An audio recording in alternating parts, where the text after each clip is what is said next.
हमारे ऊपर प्रभु की कृपा है, ये हम कैसे पहचाने? ये 8 लक्षण प्रकट होने लगते हैं जिसके ऊपर प्रभु की कृपा होती है।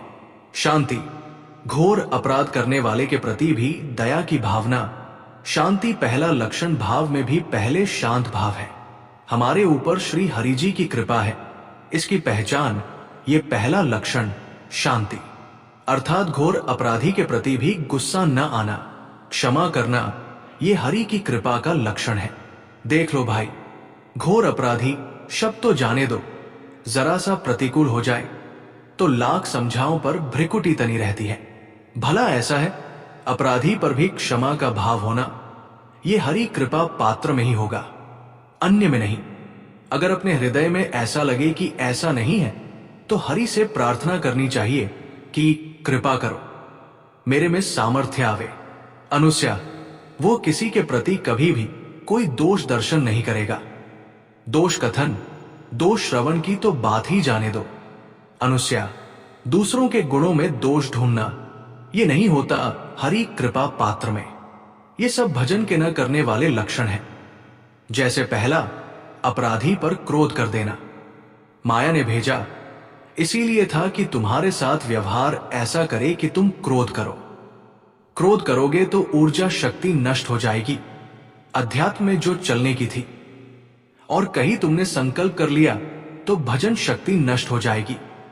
तो अगर भजन बल है तो गया जरूर, उसको दंड मिलेगा, पक्का मिलेगा, 100% मिलेगा। लेकिन तुम खाली हो गए, भजन करने की वृत्ति नहीं रहेगी और न भजन रहेगा, दोनों बात। अनुस्या, किसी के सद्गुणों में दोष देखना, गुणों में दोष ढूंढना, ये हरि कृपा पात्र में नहीं होता। ये बहुत मंगलमय बातें हैं जिससे हमारा भजन मार्ग पुष्ट होता है। पवित्रता, वो बाहर से और भीतर से पवित्र रहता है, हरि कृपा पात्र। सोचाचार का ज्ञान होना चाहिए, वस्त्र आपके पवित्र होने चाहिए। ये बाहरी जल, रज आदि के द्वारा बाहरी पवित्रता है। और निष्कपट, निश्चल, सत्य भाव, ये अंदर की पवित्रता है। अगर कपट है, छल है, असत्य है तो हृदय मलिन रहता है। भीतर और बाहर से पवित्र रहना, इसमें खास बात क्या है? भीतर और बाहर से सदैव पवित्र कौन रह सकता है? तो बोले, जो पुंडरीकाक्ष भगवान श्री हरि का, प्रियाजू का स्मरण करता रहता है। सवाभ्यांतर शुचि, वो बाह्य और आभ्यंतर दोनों से पावन रहता है। तीसरी जो कृपा का लक्षण है, अर्थात वो सदैव भगवत चिंतन परायण, सोचाचार का पालन करने वाला, बाहर और भीतर से हरि कृपा पात्र, पवित्रता है। विरक्त जीवन, ऐसे कार्यों का अनुष्ठान न करें जिनमें हमारा भजन छूटता है, जिनमें सत्य छूटता है, जिनमें भगवत भाव छूटता है। जैसे आपके ऊपर कृपा हुई, आप भगवत मार्ग में चल रहे हैं, अब आप ऐसे संसार कार्यों का अनुष्ठान कर रहे हैं जिनमें आपकी चित्त वृत्ति बिल्कुल भगवत विमुख हो रही, तो जीवन का लाभ क्या होगा? लाभ तो है भगवत स्मरण। कल एक ने प्रश्न किया कि मैं खाता तो नहीं, लेकिन मांस की दुकान में मांस बेचता हूं, होटल क्या उचित है? ये उचित कैसे हो सकता है? तुम और भी तो व्यापार कर सकते हो।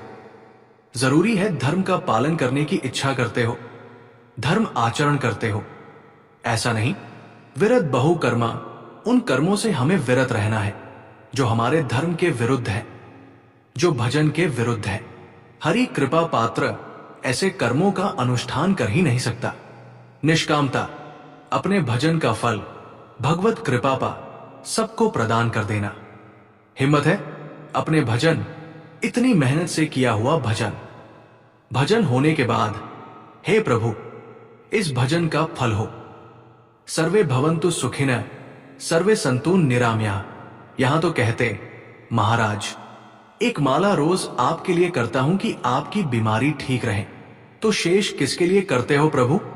अगर इष्ट और गुरु के लिए तुम एक माला करते तो फिर इतनी माला करते हो तो हमें क्या होगा? सब आपको दे देंगे तो हमें क्या होगा? तभी भजन करना आना चाहिए। छठा, अपने भजन से अपने लिए कुछ भी न चाहना। और दूसरों की तो बात ही जाने दो, दूसरों से कुछ न चाहना। ये तो ठीक है, अपने भजन से अपने लिए कुछ न चाहना। ये हिम्मत देखो, ये हरि कृपा पात्र में हिम्मत हो। अपना भजन अपने प्रयोग में न लाना, इसका भी आंतरिक रहस्य है। अपने प्रयोग में आप शरीर को लेकर के बोलेंगे। अगर स्वरूप को लेकर बोले तो प्रयोग की कोई वहां आवश्यकता ही नहीं। स्वरूप पूर्ण काम है, वहां कोई अभाव नहीं। जब आप कोई भाव अपने लिए करेंगे तो देह भाव होगा। देह भाव से किसी विषय की मांग होगी। विषय पूर्ति भजन का फल नहीं होता। भजन का फल होता है विषय निवृत्ति। बहुत जोर की बात है, सम्मान व प्रतिष्ठा में असंतोष। कैसे समझे? अपने भजन का भी फल अपने लिए नहीं, दूसरों से कुछ चाह रखना तो बात ही जाने दो। भजन से भी कोई अन्य सुख की चाह नहीं। क्या चाहिए? भजन ही बनता रहे, भजन का फल भजन बनता रहे। खूब निरंतर जप करते रहें।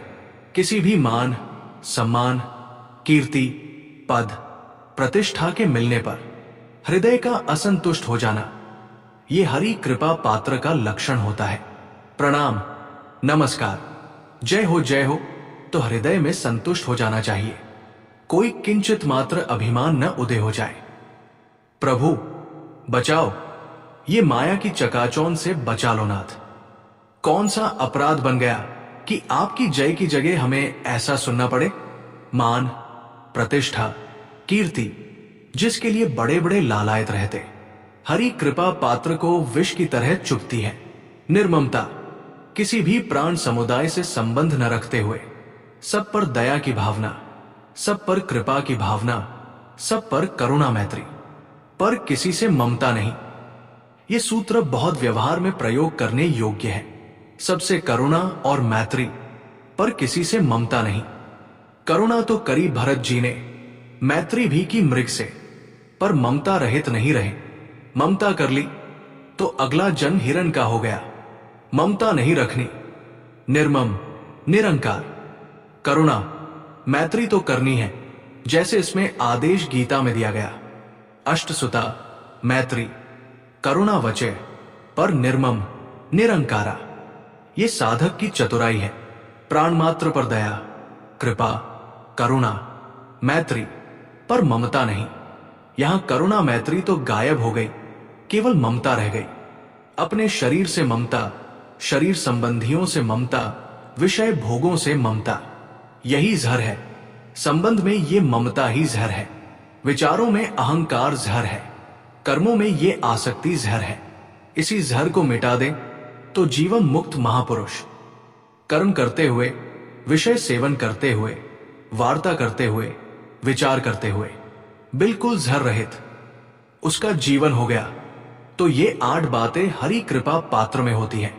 इनको बार बार सुनना चाहिए, हृदय में धारण करना चाहिए।